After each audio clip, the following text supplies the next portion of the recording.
Uy, pare! Magpakailan ka dumating? Kahapon lang. Kasi unsay magpakailan? Ha?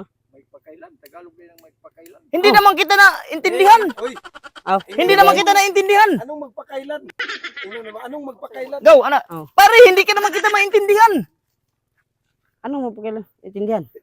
Hindi ka naman kita maintindihan. Bakit? Ang pangit ng mukha mo eh.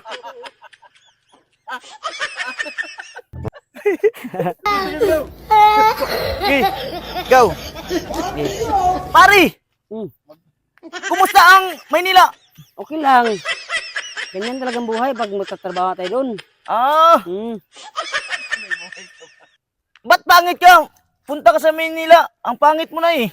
Gwapo pa rin. Hindi ako pangit. Para kang mukha ni ano? Ni Babalo. Ah, wagas ka sumalita. Ah.